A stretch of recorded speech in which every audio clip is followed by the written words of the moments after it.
యెహోవా సాక్షులు ప్రస్తుతం ప్రపంచ క్రైస్తవ్యాన్ని కుదిపేస్తున్న అత్యంత ప్రమాదకరమైన శాఖల్లో ఒకటి. దీని వ్యవస్థాపకుడు చార్లెస్ డెజ్ రసెల్. ఇతడు 1879లో వాచ్ టవర్ అనే మ్యాగజైన్ని ప్రారంభించి అనేక వాక్య విరుద్ధమైన బోధలు చేయడం మొదలుపెట్టాడు.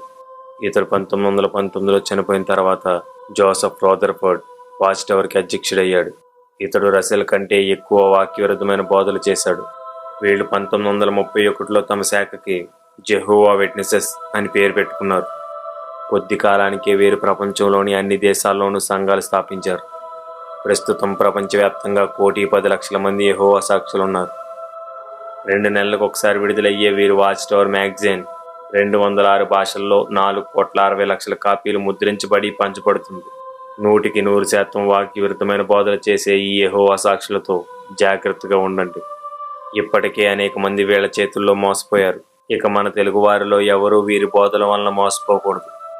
వీరి బోధనల గురించి సంఘాన్ని అప్రమత్తం చేయడానికే ఈ షార్ట్ ఫిల్మ్ని మీకు అందిస్తున్నాం. వందనాలు.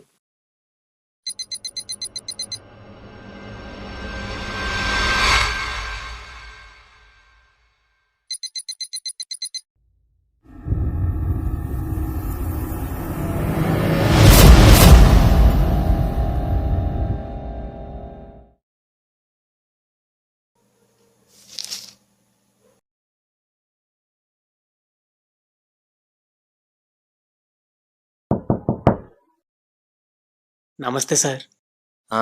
నమస్తే. ఎవరు కావాలి?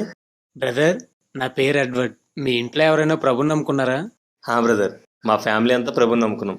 రండి, లోపలికి రండి.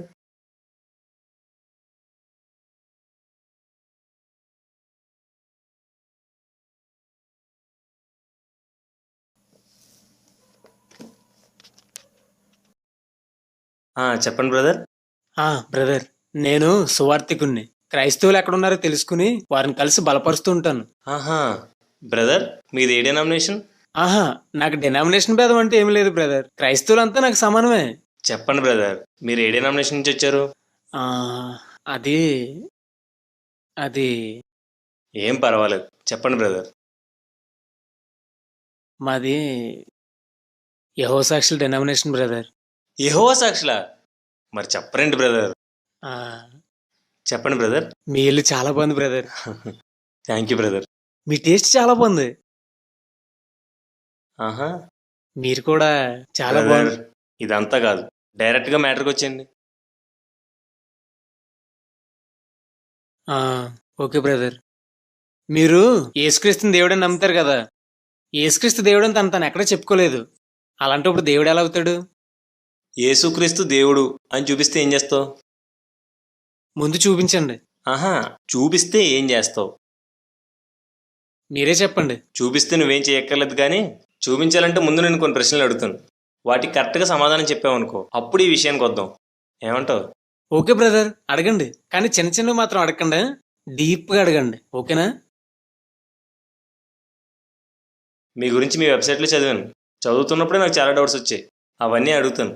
అనవసరమైన మ్యాటర్స్ ఏం మాట్లాడకూడదు. డైరెక్ట్గా సమాధానం చెప్పాలి, ఓకేనా? నేను అనవసరమైన మ్యాటర్స్ మాట్లాడుతానని ఇతనికి ఎలా తెలుసు అబ్బా? ఓకేనా? ఓకే బ్రదర్, అడగండి. మీరు యెహోవా సాక్షులు కదా. కొత్త నిబంధన అంతట్లో ఒకే యెహోవా సాక్షిని చూపించగలవా?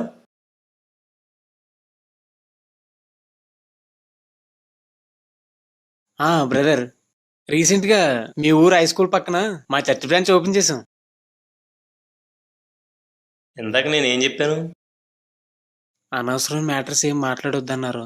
మరి ఇప్పుడు నువ్వేం మాట్లాడుతున్నావు? Sorry brother. నెక్స్ట్ క్వశ్చన్ అడగండి. ముందు ఈ ప్రశ్నకి సమాధానం చెప్పు, ఆ తర్వాత నెక్స్ట్ క్వశ్చన్ అడుగుతాను. నాకు క్వశ్చన్ సరిగ్గా అర్థం కాలేదండి. సరే, క్లియర్గా అడుగుతాను. కొత్త నిబంధన అంతా చూస్తే యోహాను సువార్త 5వ అధ్యాయం 37వ వచనంలో యెహోవా యేసుక్రీస్తుకు సాక్షిగా ఉన్నాడు. 8వ అధ్యాయం 18వ వచనంలో యేసుక్రీస్తుకు సాక్షిగా ఉన్నాడు. 15వ అధ్యాయం 27వ వచనంలో పరిశుద్ధాత్ముడు యేసుక్రీస్తుకు సాక్షిగా ఉన్నాడు. అపోస్తుల కార్యాలు 4వ అధ్యాయం 33వ వచనంలో అపోస్తులు, 10వ అధ్యాయం 43వ వచనంలో ప్రవక్తలు, యోహాను సువార్త 4వ అధ్యాయం 39వ వచనంలో సువార్తను అంగీకరించిన అన్యులు యేసుక్రీస్తుకు సాక్షిగా ఉన్నారు. ఇలా ఆదిమ సంఘం అంతా యేసుక్రీస్తుకు సాక్షిగా ఉంటే మీరేంటి యెహోవాకు సాక్షులుగా ఉన్నారు? ఇదంతా కాదు కానీ మిమ్మల్ని మీరు క్రైస్తవులుగా పరిచయం చేసుకుంటారు కదా, అసలు నువ్వు క్రైస్తవుడివేనా? నేను 100% ప్యూర్ క్రిస్టియన్ బ్రదర్. నువ్వు క్రిస్టియన్వా? నువ్వు క్రిస్టియన్ అనడానికి బైబిల్ అంతట్లో ఒక్క రెఫరెన్స్ అయినా చూపించగలవా? రెఫరెన్స్ అసలు ఒక వ్యక్తి క్రైస్తవుడిగా ఎప్పుడు పిలువబడతారో తెలుసా? చేతితో బైబిల్ పట్టుకుని ప్రతి ఒక్కడు క్రైస్తవుడు అయిపోడు. అపోస్తుల కార్యాలు 11 అధ్యాయం 26 ప్రకారం యేసుక్రీస్తుకు శిష్యులే క్రైస్తవులు అవుతారు. ఒకడు క్రీస్తుకు శిష్యుడు అవ్వాలి అంటే అతడు క్రీస్తుని ఆరాధించాలి, క్రీస్తుకు ప్రార్థించాలి, క్రీస్తుని ప్రకటించాలి, ఆయన చెప్పినట్లు జీవించాలి. మరి మీరు ప్రకటించేది, ప్రార్థించేది, ఆరాధించేది యెహోవాను, జీవించేది వాచ్ టవర్ చెప్పినట్లు. ఇంకా మీరు క్రైస్తవులు ఎలా అవుతారు? అంటే మేము కూడా యేసుక్రీస్తుని అనుసరి నువ్వు యెహోవాకు సాక్షివా, యేసుక్రీస్తుకు సాక్షివా? స్ట్రైట్గా చెప్పు. యెహోవా సాక్షినే. సో నువ్వు క్రైస్తవుడు కాదు, అంతేనా? సర్లే కానీ 1914లో క్రీస్తు రాకడ అదృశ్యంగా జరిగిపోయిందని మీరు నమ్ముతారు కదా, దానికి వాక్యాధారం ఏమైనా ఉందా? లేఖనాధారాలు లేకుండా యెహోవా సాక్షులు దేన్ని నమ్మరు బ్రదర్. ఆహా, ఏంటో ఆ లేఖనాధారాలు? దానియేలు గ్రంథం 4వ అధ్యాయంలో నెబుకద్నెజరు ఒక దర్శనం చూస్తాడు. ఆ దర్శనంలో యేసుక్రీస్తు రెండో రాకడ కూర్చుని మర్మం దాగి ఉంది. ప్రపంచంలో ఎవరూ దాన్ని కనుగొనలేదు. వాచ్ టవర్ మాత్రమే దాన్ని కనుగొంది. ఆహా, ఏంటో ఆ మర్మం? నెబుకద్నెజరు దర్శనంలో ఒక పెద్ద చెట్టు చూస్తాడు. అది అకస్మాత్తుగా నరికివేయబడుతుంది. కేవలం మొద్దు మాత్రమే మిగిలి ఉంటుంది. అలా 7 కాలాలు ఉండిపోతుంది. ఆ తర్వాత మళ్ళీ ఆ చెట్టు చిగురిస్తుంది. అందులో రాకడ గురించి ఏముంది? వెంటనే అర్థమైపోతే అది మర్మం ఎందుకు అవుతుంది బ్రదర్? ఆహా, చెట్టు నరికివేయబడ్డం, యెరూషలేము అన్యుల చేతికి చిక్కడం, మళ్ళీ చిగురించడం, యెరూషలేము యూదుల హస్తగతం అవడం, మధ్యలో 7 కాలాలు ఉన్నాయి కదా. 7 కాలాలు 7 చంద్ర సంవత్సరాలు, అంటే 7 × 360 2520 రోజులు. ఇక్కడ ఇంకో మర్మం ఉంది. అబ్బో, ఏంటిది? ఇక్కడ రోజంటే ఒక్కరోజు కాదు, రోజంటే ఒక సంవత్సరం. 2520 రోజులు అంటే 2520 సంవత్సరాలు. రోజంటే సంవత్సరం ఎలా అయిందన్నా? అదే మర్మం అంటే. యాకోబు 2 వారాలు కొలువు చేశాడు కదా. 2 వారాలు అంటే 14 రోజులు కాకుండా 14 సంవత్సరాలు ఎలా అయిందో ఇది కూడా అంతే. బాబు, వారం అని అన్నప్పుడే 7 సంవత్సరాలు, అంతేగాని రోజులంటే సంవత్సరాలు కాదు. సర్లే చెప్పు. యెరూషలేము క్రీస్తు పూర్వం 600లో అన్యుల చేతికి చిక్కింది. అక్కడి నుంచి 2520 సంవత్సరాలు లెక్కిస్తే 1914 అక్టోబర్ వస్తుంది. అందుకే 1914లో క్రీస్తు రాకడ అదృశ్యంగా జరిగిపోయింది. మరి బ్రతుకున్న వాళ్ళు కూడా మార్పు పొందుతారని రాయబడింది కదా, అది ఎప్పుడు జరుగుతుంది? అది క్రీస్తు ప్రత్యక్షంగా త్వరలో వస్తాడు కదా, అప్పుడు జరుగుతుంది. ఓహో, నీ మర్మం అయిపోయిందా, ఇంకా ఉందా? యా, అయిపోయిందన్నా. అన్నా, మర్మం కదా, నాకు సరిగ్గా అర్థం కాలేదు, కొన్ని డౌట్స్ ఉన్నాయి, అడగచ్చా? యా అడిగన్నా, కానీ కొంచెం డీప్గా. ఓకేనా? ట్రై చేస్తానన్నా. క్రీస్తు శకం 600లో యెరూషలేము అన్ని జనులతో తొక్కబడింది అన్నాం. 1914లో చెట్టు చిగురించింది అంటున్నాం. అంటే 1914లో యెరూషలేము యూదుల చేతికి అప్పగించబడాలి, అంతే కదా? అంతే. ఆహా, యెరూషలేము 1914లో యూదుల చేతికి అప్పగించబడిందా? 1948లో కదా ఇజ్రాయెల్ దేశం ఏర్పడింది. పైగా యెరూషలేము ఇప్పటికి కూడా పూర్తిగా యూదుల స్వాధీనంలోకి రాలేదు, అన్ని జనులతో తొక్కబడుతూనే ఉంది. అలాంటప్పుడు 1914లో రాకడ ఎందుకు అయిపోతుంది? అసలు 1914 అక్టోబర్లో యెరూషలేములో ఒక్క గుర్తింపు సందర్భం కూడా జరగలేదు. అలాంటప్పుడు చెట్టు చిగురించినట్లు ఎలా అవుతుంది?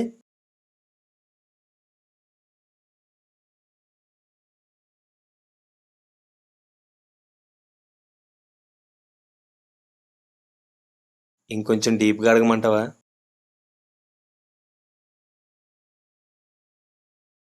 అసలు నీతిమంతుల పునరుద్ధానం అనేది మృతులకు ఒకసారి, సజీవులకు ఒకసారి జరగదు. 1 తెస్సలోనిక 4వ అధ్యాయం 16-17 వచనాలు తీసేదు. ఆర్భాటముతోను, ప్రధాన దూత శబ్దముతోను, దేవుని బోరతోను పరలోకం నుండి ప్రభు దిగువచ్చును. క్రీస్తునందుండి మృతులైన వారు మొదట లేతురు. ఆ మీదట సజీవులమై నిలిచిండు మనము వారితో కూడా ఏకముగా ప్రభువును ఎదుర్కొంటకు ఆకాశ మండలమునకు మేఘముల మీద కొనుక్కోబడదుము. ఏమర్థమైంది?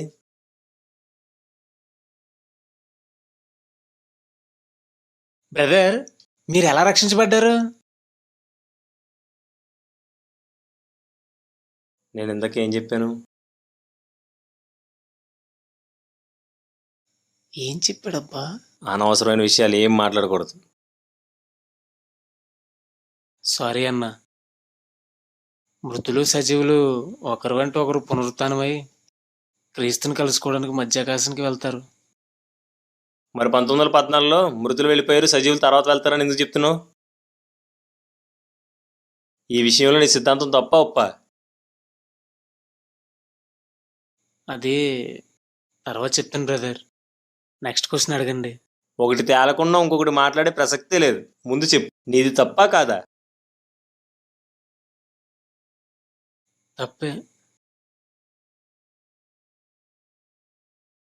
అందులోనే ఇంకో డౌట్ ఉంది. డీప్గానే అడుగుతానులే, అడగమంటావా?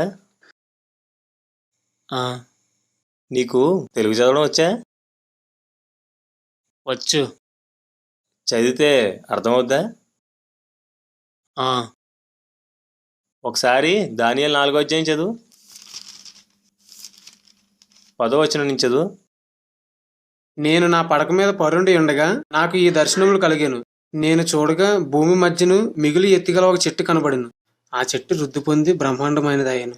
దాని పైకొమ్మలు ఆకాశం కంటినంత ఎత్తుగాను, దాని ఆకారం భూతలమంత విశాలంగాను ఉండెను. దాని ఆకులు సొగసుగాను, దాని పండ్లు విస్తారంగాను కనబడెను. అందులో సమస్త జీవకోట్లకు చాలినంత ఆహారం ఉండెను. దాని నీడను అడవి జంతువులు పండుకొనెను. దాని కొమ్మలలో ఆకాశ పక్షులు కూర్చుండెను.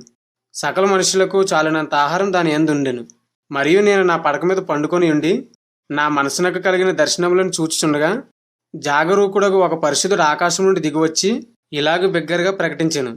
ఈ చెట్టును నరికి దాని కొమ్మలను కొట్టి దాని ఆకులను తీసివేసి దాని పండ్లను పారవేయుడి. పశువులను దాని నీడ నుండి తోలివేయుడి. పక్షులను దాని కొమ్మల నుండి ఎగరగొట్టుడి. అయితే అది మంచునకు తడిసి పశువుల వలె పచ్చికలో నివసించినట్లు దాని మొద్దును ఇనుము ఇత్తడితో కలిసిన కట్టుతో కట్టించి పొలములోని గడ్డిపాలగినట్లు దానిని భూమిలో విడువుడి. 7 కాలములు గడిచే వరకు వానికున్న మానవ మనసునకు బదులుగా పశువు మనసు వానికి కలుగును. ఇక్కడతో దర్శనం పూర్తయింది. 22వ వచనం నుంచి చదువు. రాజా, ఆ చెట్టు నిన్ను సూచించుచున్నది. చదువు. నీవు వృద్ధి పొంది మహాబలం గలవాడవైతివి. నీ ప్రభావం వృద్ధి నుండి ఆకాశమంత ఎత్తాయను. నీ ప్రభుత్వము లోకమంతటా వ్యాపించి ఉన్నది. చెట్టును నరుకుము, దాని నాశనం చేయుము గాని దాని మొద్దును భూమిలో ఉండనుము.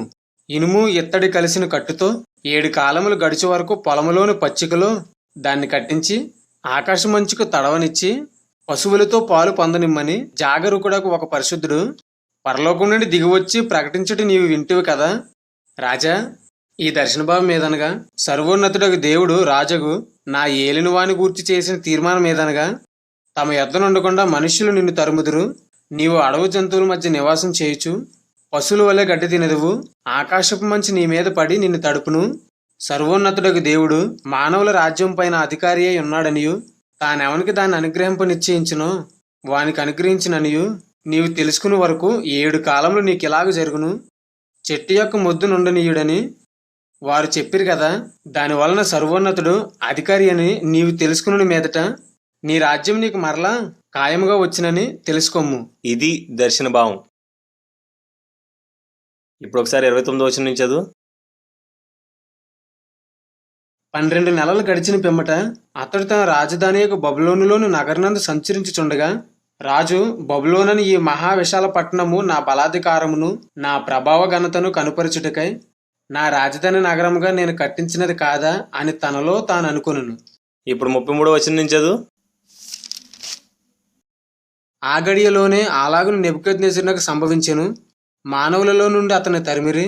అతడు పశువుల వలె గడ్డి మేసెను. ఆకాశపు మంచు అతని దేహమును తడపగా అతని తల వెంట్రుకలు పక్షిరాజు రెక్కల ఈకలు వంటివి, అతని గోళ్లు పక్షుల గోళ్ల వంటివి ఆయను. ఆ కాలము గడిచిన పిమ్మట నెబుకద్నెజరును నేను మరలా మానవ బుద్ధి గలవాడనై నా కండ్లు ఆకాశము తట్టు ఎత్తి చిరంజీవియు సర్వోన్నతుడు నాకు దేవునికి స్తోత్రం చేసి గణపరిచి స్తుతించి తిని. ఇది దర్శనం నెరవేర్పు. 4వ అధ్యాయంలోనే దర్శనం, భావం, నెరవేర్పు అన్నీ ఉన్నాయి. ఎప్పుడో జరిగిపోయిన దర్శనాన్ని 1914 వరకు నెరవేరలేదని ఎందుకు అంటున్నావు? దానియేలు చెప్పిన దర్శన భావం కరెక్టా? మీ వాచ్రావు చెప్పిన దర్శన భావం కరెక్టా? దానియేలు దుర్బోధకుడా లేక మీ చార్లెస్ రసెల్ దుర్బోధకుడా? దానియేలు దుర్బోధకుడా మీ రసెల్ దుర్బోధకుడా? అది దానియేలు దుర్బోధకుడు కాదులేండి. అంటే రసెల్ దుర్బోధకుడేనే కదా. 1914లో పునరుద్ధానం జరుగుతుందని దానియేలు 4వ అధ్యాయం చెప్తున్నాను తప్పు. మృతులు ముందు పునరుద్ధానం అయిపోతారని చెప్పడం తప్పు. 1914లో యెరూషలేం యూదుల హస్తగతం అయిందని చెప్పడం కూడా తప్పు. ఇప్పుడు చెప్పు, 1914లో పునరుద్ధానం జరిగిందా లేదా?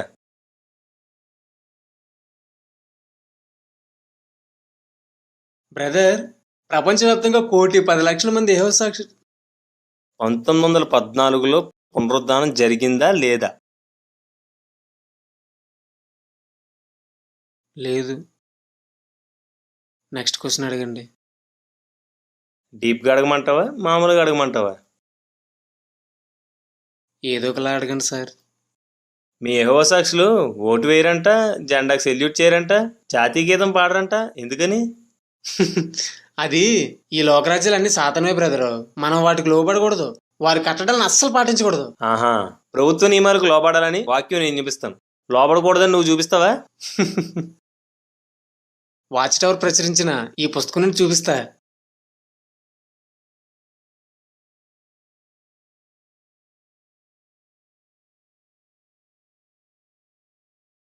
బైబిల్లోని చూపించమంటే పుస్తకాలు అంటావేంటయ్యా? మనకు ప్రామాణికం బైబిల్ కానీ పుస్తకాలు కాదు. పట్టుకో, బైబిల్లోని చూపించు. ముందు మీరు బైబిల్ని చూపించండి, అప్పుడు చూద్దాం. చూపిస్తాను, చదువుకో. రోమపత్రిక 13వ అధ్యాయం 1-2 వచనాలు.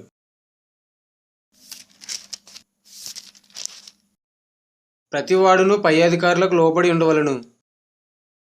ఏలయనగా దేవుని వలన కలిగినది తప్ప మరి ఏ అధికారమును లేదు. ఉన్న అధికారములు దేవుని వలననే నియమింపబడి ఉన్నవి. కాబట్టి అధికారం ఎదిరించువాడు దేవుని నియమమును ఎదిరించుచున్నాడు. ఎదిరించువారు తమ మీదకి తామే శిక్ష తెచ్చుకుందురు. తీతు 3:1.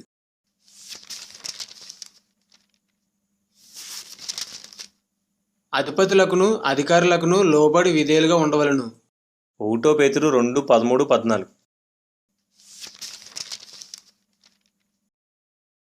మనుషులు నియమించు ప్రతి కట్టడకును ప్రభు నిమిత్తమే లోబడి ఉండుడి. రాజు అందరికీ అధిపతి అనియు, నాయకులు దుర్మార్గులకు ప్రతిదండన చేయుటకును సన్మార్గులకు మెప్పు కలుగుటకును రాజు వలన పంపబడిన వారనియు వారికి లోబడి ఉండుడి. ఇప్పుడు చెప్పు, ప్రభుత్వ నియమాలను వ్యతిరేకించడం తప్పా కాదా? తప్పే. ఈ భూమి నాశనం అవదని, శాశ్వతంగా నిలిచి ఉంటుందని మీరు బోధిస్తారంట కదా, నిజమేనా? మేం కాదు సార్, బైబిల్ బోధిస్తుంది. అతి త్వరలో ఈ భూమి భూపరదేశిగా మారిపోయి శాశ్వతంగా ఉండబోతుంది. ఏంటి, భూపరదేశ? అవును బ్రదర్, ఈ భూమి భూపరదేశిగా మారబోతుందని మా కావలి కూడా చెప్తుంది. దాన్ని పక్కన పెట్టు. నీకు లైఫ్ టైం ఛాలెంజ్. బైబిల్ అంతట్లో ఒక్క చోటైనా భూపరదేశాన్ని మాట చూపిస్తే నేను మీ చర్చికి వచ్చేస్తాను.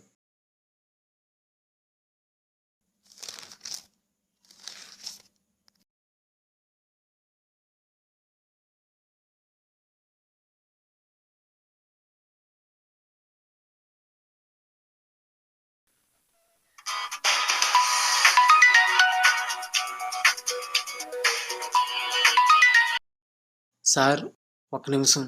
మా ఇంటి దగ్గర నుంచి ఫోన్ వచ్చింది, మాట్లాడొస్తాను. సార్, బైబిల్లో భూపరదేశం అనే మాట ఎక్కడుందని అడుగుతున్నాడు సార్. ఛాలెంజ్ కూడా చేస్తున్నాడు సార్. బైబిల్లో చూపించమన్నాడు సార్.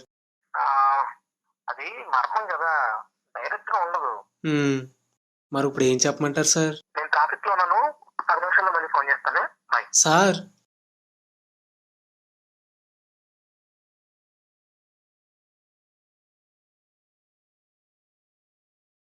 ఏమంటున్నాడు మీ సారు? అబ్బాయి మా సార్ కాదండి, ఇంటి దగ్గర నుంచి ఫోన్ వచ్చింది అంతే. సర్లే, ఇంతకీ నా ఛాలెంజ్ సంగతి ఏంటి? అది ఈ భూమి శాశ్వతంగా నిలిచి ఉంటుందని అన్నావు కదా, ఒకసారి యెషయా 65:17 చదువు.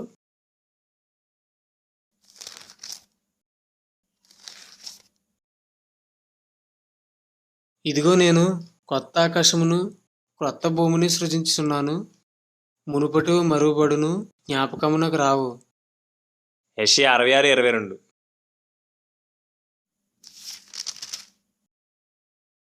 నేను సృజింపబో కొత్త ఆకాశమును క్రొత్త భూమియు లయము కాక నా సన్నిధిని నిలిచినట్లు నీ సంతతియు నీ నామము నిలిచియుండును.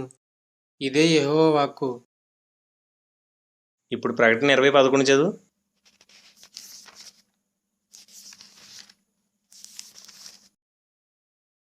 మరియు ధవలమైన మహాసింహాసనమును దాని యందు ఆసీనుడై ఉన్న ఒకని చూచితిని. భూమి ఆకాశములు ఆయన సముఖము నుండి పారిపోయెను. వాటికి నిలువచోటు కనబడకపోయెను. అందులోనే 21 చదువు. అంతటి నేను కొత్త ఆకాశమును క్రొత్త భూమిని చూచితిని. మొదటి ఆకాశమును మొదటి భూమి గతించిపోయెను. ఏమయ్యా, ఎంత స్పష్టంగా ఈ భూమి నాశనం చేయబడుతుందని, నూతన భూమి సృష్టించబడుతుందని బైబిల్ చెప్తుంది కదా. మరి నువ్వేంటి ఈ భూమే శాశ్వతం, ఈ భూమే భూపరదేశం అంటూ ఏవేవో మాట్లాడుతున్నావు? నువ్వు బైబిల్ చదువు, బైబిల్ నుంచి మాట్లాడు. వాచ్ టవర్ కావాలకోట అంటూ మాట్లాడుకో.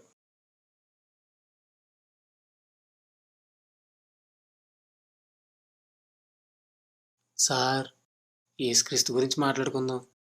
మాట్లాడుకుందాం. యేసుక్రీస్తు అనే విషయం మర్మం అని బైబిల్ చెప్తుంది. నువ్వు మామూలు విషయాలకే సమాధానం చెప్పలేకపోతున్నావు, ఇంక మర్మాలు ఎందుకు? ఈసారి అడగండి సార్, ప్లీజ్. నేనేంటో చూపిస్తాను. ఆహా, సరే. పరలోకానికి 1,44,000 మంది మాత్రమే వెళ్తారంట కదా, నిజమేనా? 100%. ఒకసారి ప్రకటన గ్రంథం 14:1 చదవండి. మరియు నేను చూడగా, ఇదిగో, ఆ గొర్రెపిల్ల సీయోను పర్వతం మీద నిలిచి ఉండెను. ఆయన నామమును ఆయన తండ్రి నామమును నొసళ్ళ యందు లెక్కించబడి ఉన్న 144,000 మంది ఆయనతో కూడా ఉండిరి. చూసారా, కేవలం 1,44,000 మంది మాత్రమే పరలోకం వెళ్తారని ఈ వచనం చెప్తుంది. మీకు ఇంకో విషయం చెప్పనా? ఆ 1,44,000 మంది యెహోవా సాక్షులే. ఆహా, ఒకసారి ప్రకటన 7:9 చదువు. అటు తర్వాత నేను చూడగా, ఇదిగో, ప్రతి జనములో నుండి, ప్రతి వంశంలో నుండి, ప్రజలలో నుండి, ఆయా భాషలు మాట్లాడు వారిలో నుండి వచ్చి ఎవడును లెక్కింపజాలని ఒక గొప్ప సమూహం కనబడును. 1,44,000 మంది మాత్రమే పరలోకం వెళ్తారని నువ్వు అంటున్నావు. లెక్కింపజాలనంత విస్తారమైన జనసమూహం పరలోకం వెళ్తారని బైబిల్ చెప్తుంది. ఎవరిది కరెక్ట్? ఒకసారి ప్రకటన 14:16 చదువు.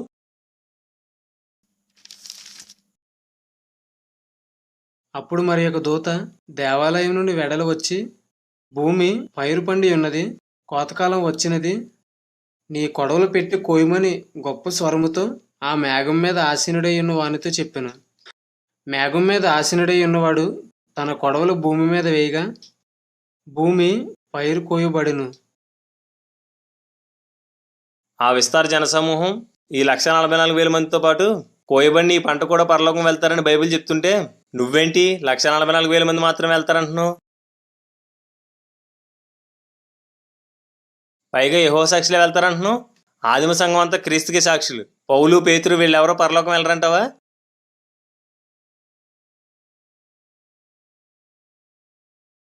నీకు ఇంకో మర్మం చెప్పమంటావా?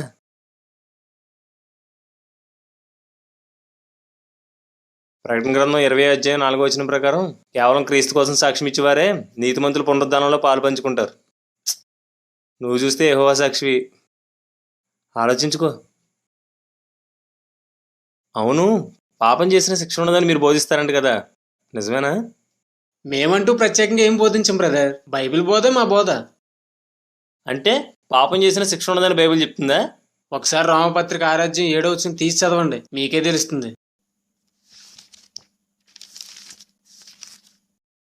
చనిపోయిన వాడు పాప విముక్తుడని తీర్పు పొంది ఉన్నాడు. ఈ వచనం మనకి ఏం చెప్తుందంటే, ఒక వ్యక్తి భూమిపై ఎన్ని పాపాలు చేసినా చనిపోయిన వెంటనే పాపం నుండి విముక్తి పొందేస్తాడు. పాపం నుండి విముక్తి పొందేస్తాడు కాబట్టి ఇంక శిక్ష ఎందుకు ఉంటుంది? బైబిల్లో ఎన్ని రకాల చావులు ఉన్నాయో తెలుసా నీకు? మీ ప్రశ్న అర్థం కాలేదు సార్. ప్రాణం పోవడం వల్ల చనిపోవడం ఒక రకం, పాపం చేయడం వల్ల చనిపోవడం రెండో రకం. ఇది ఎఫెసీ పత్రిక 2:1 చెప్పబడింది. ఇక ఎన్నడూ పాపం చేయకుండా ఉండేలా పాపం విషయంలో చనిపోవడం మూడో రకం. ఇది రోమపత్రిక 6 చెప్పబడింది. ఈ 3 రకాల చావుల మధ్య తేడా తెలియనివాడు మహా అజ్ఞాని. ఒకసారి రోమపత్రిక 6:2 చదువు. అట్లన రాదు. పాపం విషయమై చనిపోయిన మనము ఇక మీదట ఎలాగూ దానిలో జీవించదుము? 6-7 చదువు. ఏమనగా, మనమికను పాపమునకు దాసులం కాకుండాటకు పాప శరీరం నిరర్ధక మగినట్లు మన ప్రాచీన స్వభావము ఆయనతో కూడా సిలువ వేయబడినని ఎరుగుదుము. చనిపోయినవాడు పాప విముక్తుడని తీర్పు పొంది ఉన్నాడు. 11వ వచనం కూడా చదువు. అటువలే మీరును పాపం విషయమై మృతులుగాను దేవుని విషయమై క్రీస్తు యేసునందు సజీవులుగాను మిమ్మును మీరే ఎంచుకొనుడి. ఇక్కడ ఏ చావు గురించి రాయబడింది? అది నువ్వేం చదివావు నీకు అర్థమైంది కదా. ఏ విషయంలో చనిపోతే పాప విముక్తులవుతాడు? శరీర విషయంలోనా? పాపాలు చేసా? పాపం విషయంలోనా? ఏ విషయంలో? పాపం విషయంలోనే. ఒక వ్యక్తి క్రీస్తునందు విశ్వాసం ఉంచి పాపం చేయడం మానేస్తే అతడు అంతకు ముందు చేసిన పాపాలన్నిటి నుండి విముక్తి పొందేస్తాడు. అంతేగాని పాపం చేస్తూ చనిపోతే మాత్రం నరకం తప్పదు. నరకమా? బ్రదర్, ఇప్పటి వరకు జరిగింది ఏదో జరిగిపోయింది. ఇప్పుడు మీరు చెప్పింది మాత్రం తప్పు. పాపం చేసిన చనిపోయిన తర్వాత నరకం ఉండదు. అర్థం కాలేదు కదా. దీన్నే మర్మం అంటారు. ఓహో. బ్రదర్, ఒక వ్యక్తి చనిపోయిన వెంటనే అతడు చలనం లేనివాడిగా అయిపోతాడు. అతడికి ఇంకేమీ తెలీదు. యేసుక్రీస్తు రాకల్లో వాళ్ళు మళ్ళీ బ్రతికి 1000 సంవత్సరాలు భూమి మీద జీవిస్తారు. ఆ 1000 సంవత్సరాల కాలంలో గనుక పాపం చేస్తే అప్పుడు అగ్నిలో తోస్తాడు. అక్కడ కూడా నిత్యము శిక్ష ఉండదు. అలా అగ్నిలో పడగానే చచ్చిపోతాడు, అంతే. ఆహా. బ్రదర్, నీకు ఇంకో మర్మం చెప్పనా? కానీ చనిపోయి పునరుత్థానం అయిన వాళ్ళంతా తమ భార్యల్ని, భర్తల్ని, పిల్లల్ని కలుసుకుంటారు. మళ్ళీ పెళ్ళిళ్ళు, పిల్లల్ని కండం, వారితో సంతోషంగా గడపడం అన్నీ ఉంటాయి. నా నువ్వు చెప్తుంటే భలే ఉందన్నా. కానీ కానీ అందులో నాకు 4 డౌట్లు ఉన్నాయి. అడగమంటావా? దాందే ఉందన్నా, అడుగు. చనిపోయిన వాళ్ళకి చలనం ఉండదన్నావు కదా. మరి ధనవంతుడు చనిపోయి పాతాళానికి వెళ్ళి అక్కడ వేదన అనుభవించలేదా? అది ఉపమానం అన్నా, నిజం కాదు. నెక్స్ట్. ఆహా. చనిపోయిన తర్వాత పాతాళంలో ఏడుపు పండ్లు కొరుకుతా ఉంటాయని యేసుక్రీస్తు చెప్పాడు కదా. చనిపోయిన వారికి చలనం లేకపోతే ఎలా ఏడుస్తారు, ఎలా పళ్ళు కొరుక్కుంటారు? చనిపోయిన వారికి చలనం లేకపోతే సౌలు కర్ణపిశాచి దగ్గరికి వెళ్ళినప్పుడు సమూయేలు పాతాళం నుంచి బయటకు వచ్చి జరగబోయే సంగతులను ఎలా చెప్పాడు? క్రీస్తు రూపాంతరం చెందినప్పుడు మోషే, ఏలియాలు అక్కడికి ఎలా వచ్చారు? ఒకసారి యోహాను సువార్త 8వ అధ్యాయం 56వ వచనం చదువు.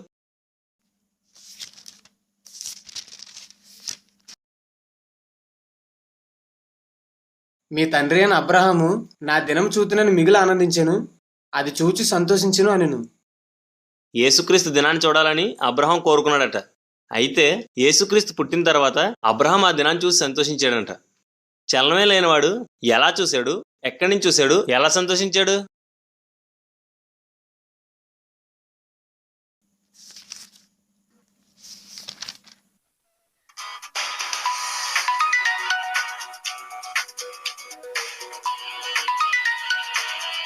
సార్, మా ఇంటి దగ్గర నుంచి ఫోన్ మాట్లాడొస్తాను సార్. వెళ్ళు. సార్, చనిపోయిన ఆత్మలకే చలనం లేదన్నారు కదా. అవును. మరి చనిపోయిన తర్వాత ఏడుపు పండ్లు కరుగుటే ఎలా ఉంటాయని అడుగుతున్నాడు సార్. అలా అడిగాడా? ఇంకేమంటున్నాడు? అబ్రహాము యేసుక్రీస్తుని ఎలా చూసాడని అడుగుతున్నాడు సార్. ఇంకా సమూయేలు పాతాళం నుండి పైకి వచ్చి ప్రవచనం ఎలా చెప్పాడని అడుగుతున్నాడు సార్. ఆ, ఇవన్నీ మర్మాలయ్యా. ఇలా ఫోన్లో చెప్పడానికి అవదు. రేపు క్లాస్ లో చెప్తాను. మరి ఇప్పుడు నన్ను ఏం చెప్పమంటారు సార్? టాపిక్ ఎలా డైవర్ట్ చేయాలో నీకు ఎన్నిసార్లు చెప్పాను. ఏదైనా డైవర్ట్ చేసే. ఇక్కడ చాలా ముదురు సార్, అస్సలు డైవర్ట్ అవ్వట్లేదు. ఓకే, అలాంటి వాళ్ళతో ఎక్కువసేపు మాట్లాడకూడదు. ఏదో ఒకటి చెప్పి బయటకు వచ్చే. ఓకేనా? Okay sir. చెప్పండి బ్రదర్, ఇందాకేదో అడిగినట్టున్నాను. అది నెక్స్ట్ క్వశ్చన్ అడిగాను బ్రదర్. పునరుద్ధానమైన వాళ్ళు మళ్ళీ పాపం చేయొచ్చు అన్నావు కదా. యా. ఆహా. ప్రకటన గ్రంథం 20వ అధ్యాయం 6వ వచనం చదువు.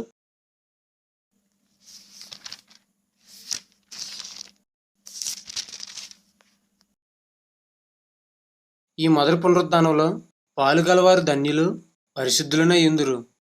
ఇటు వారి మీద రెండో మరణం నాకు అధికారం లేదు. వీరు దేవునికిని క్రీస్తుకును యాజకులై క్రీస్తుతో కూడా 1000 సంవత్సరములు రాజ్యం చేయుదురు. ఇక్కడ నీతిమంతుల పునరుద్ధానంలో పాల్పంచుకునేవారు మళ్ళీ మరణించరని, మరణానికి వారి మీద అధికారం లేదని రాయబడింది. కానీ నువ్వేంటి మళ్ళీ పాపం చేస్తారు, మళ్ళీ చేస్తారంటున్నావు? అలా చూస్తావేంటయ్యా, చెప్పు. మా వాచ్ టవర్ వాళ్ళు ఇదేం చెప్పలేదు సార్. సరే, పునరుద్ధానం అయిన తర్వాత కూడా పెళ్లి పిల్లలు ఇవన్నీ ఉంటాయన్నావు కదా, ఒకసారి మత్తయి సువార్త 22:27-30 చదువు.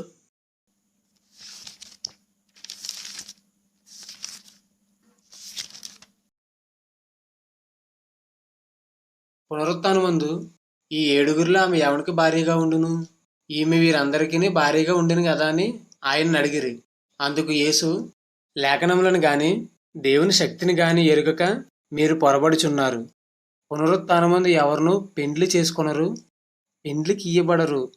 వారు పరలోకమందున్న దూతల వలె ఉందురు. ఏమర్థమైంది? పునరుత్థానం అయిన తర్వాత పెళ్ళి, పిల్లలు, పాపం చేయడం ఇవేవి ఉండవని అర్థమైంది సార్. నరకంలో పడగానే చనిపోతారు, యుగ యుగాలు బాధించబడడం అనేది ఉండదని అన్నావు కదా, ఒకసారి మార్క్స్ వార్త 9:47-48 చదువు.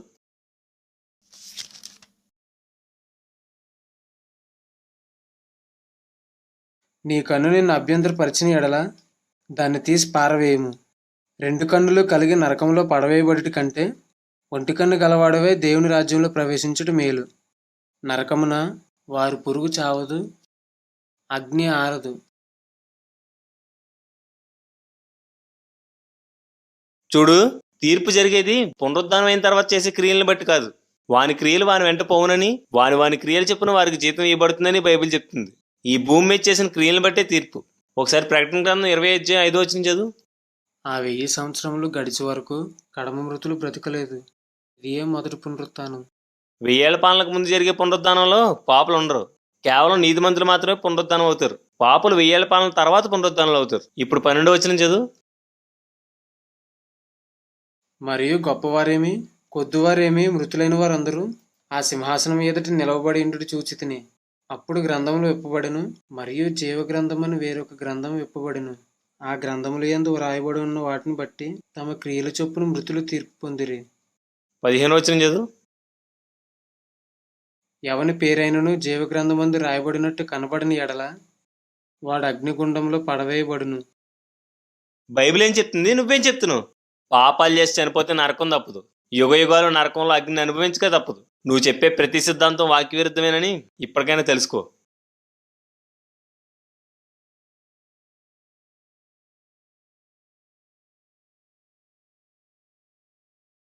అవును, మీరు రక్త మార్పిడిని అంగీకరించరంట కదా, ఎందుకని? అదా, ద్వితీయోపదేశకాండం 12:23లో జంతువుని రక్తంతో తినకూడదని రాయబడింది. రక్తమే ప్రాణం కాబట్టి అలా ఒకరి రక్తాన్ని ఒకరు ఎక్కించుకోకూడదు. ఆహా, ఎక్కించుకుంటే పాపం. పాపమా? పాపం చేస్తే ఏమవుతుంది? చనిపోయిన వెంటనే పాప విముక్తులు అవుతాడని మీ వాచ్ టవర్ చెప్పింది. నరకం లేదని కూడా చెప్పింది. ఇప్పుడు రక్త మార్పిడి చేసి పాపం చేయడం వల్ల వచ్చే నష్టం ఏంటి? సార్, మీ క్వశ్చన్స్ ఏంటి సార్ ఎలా ఉన్నాయి? డీప్గా అడగమన్నావు కదా. అలా అన్నానా? సర్లే గాని, ఇంతకీ పాపం చేయడం వల్ల వచ్చే నష్టం ఏంటి? నువ్వు మా ఇంటికి వచ్చావు కదా, నీ తల నరికేసి నీ రక్తం పిండేసి నేను వండుకుని తినేసాను అనుకో, నేను పాపం చేసినట్లేనా? సార్, కంగారు పడకయ్యా, ఏదో సరదాగా అన్నాను. అలా చేస్తే పాపమా కాదా? అది నరహత్య కదా సార్, పాపమే. అవునా? మరి జంతువుకి అలా చేస్తే పాపం కాదు కదా? జంతువు మనిషి వేరువేరు కదా సార్. ద్వితీయోపదేశ కాండంలో రక్తంతో తినకూడదని చెప్పింది మనిషి రక్తం గురించా, జంతు రక్తం గురించా? జంతు రక్తం కోసమే. మరి మనుషులకి ఎందుకు అప్లై చేస్తున్నారు? తెలియదు సార్. మా వాచ్ టవర్ మాకు ఇలానే చెప్పింది. రక్తమే ప్రాణం అన్నావు కదా, ఇప్పుడు నా వేలు కొంచెం తెగి రక్తం కారింది అనుకో, అప్పుడు నా ప్రాణం పోయినట్టా రక్తం పోయినట్టా? రక్తమే పోయినట్లు. నేను రక్తదానం చేసి ఒకరిని రక్షించాను అనుకో, నా ప్రాణం ఇచ్చేసినట్లా లేక నా రక్తాన్ని ఇచ్చి ఒక ప్రాణాన్ని కాపాడినట్లా? అన్నా, ప్రాణం పోయేదాకా రక్తం తీయడం పాపం గాని ఒక ప్రాణాన్ని రక్షించడానికి రక్తం ఇవ్వడం పాపం కాదు. యేసుక్రీస్తు ఏకంగా తన ప్రాణాన్నే పెట్టి మనల్ని రక్షించాడు. మనం రక్తం ఇచ్చి ఒక ప్రాణాన్ని కాపాడడం పాపం ఎలా అవుతుంది? ఆలోచించన్నా.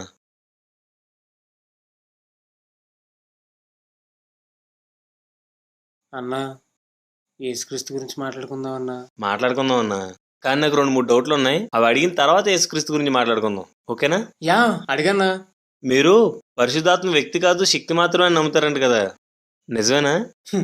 అన్నా, లేఖనాలు ఏం చెప్తాయో మేము అదే నమ్ముతాం. యేసుక్రీస్తు యోహాను సువార్త 14వ అధ్యాయంలో పరిశుద్ధాత్మ గురించి పరిచయం చేసేటప్పుడు పరిశుద్ధాత్మను అది అంటూ మాట్లాడాడు.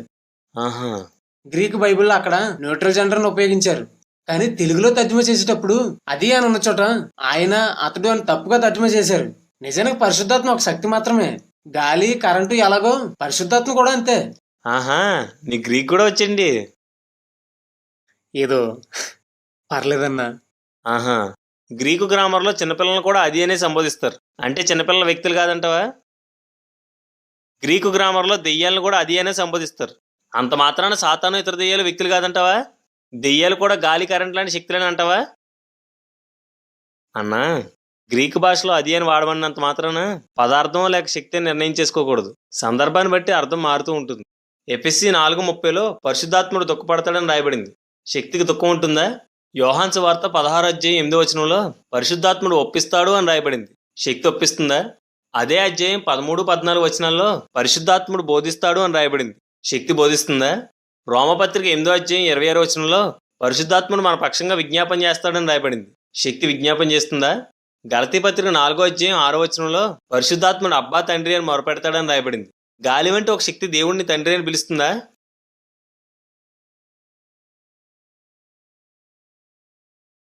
ఎవరికి గ్రీక్ తెలియదు కదా అని ఇష్టం వచ్చినట్లు బోధించకండి. పరిశుద్ధాత్ముడు ఒక శక్తి కలిగిన వ్యక్తి. బైబిలు యెహోవాను మహిమా స్వరూపి అంటుంది, యేసుక్రీస్తుని మహిమా స్వరూపి అంటుంది, పరిశుద్ధాత్మను కూడా మహిమా స్వరూపి అంటుంది. ఆయన దేవుని యొక్క మూడో ప్రత్యక్షత. నువ్వు వాక్యాన్ని సరిగ్గా పరిశీలించకుండా పరిశుద్ధాత్మకు వ్యతిరేకంగా మాట్లాడుతున్నావు. ఒకసారి మత్తయి సువార్త 12:31-32 చదువు. కాబట్టి నేను మీతో చెప్పిందేమనగా, మనుషులు చేయు ప్రతి పాపమును దోషణయు వారికి క్షమింపబడును గాని ఆత్మ విషయమే దోషణకు పాప క్షమాపణ లేదు. మనిషి కుమారునికి విరోధంగా మాట్లాడువానికి పాప క్షమాపణ కలదు గాని పరిశుద్ధాత్మకు విరోధంగా మాట్లాడువానికి ఈ యుగమందైనను రాబో యుగమందైనను పాప క్షమాపణ లేదు. చదివావు కదా? ఎప్పటికైనా ఆలోచించి మాట్లాడడం నేర్చుకో. మీ వాచ్ టవర్ ఏదో చెప్పింది కదా అని వాక్యాన్ని పరిశీలించకుండా గుడ్డిగా నమ్మితే నీకు నరకం తప్పదు.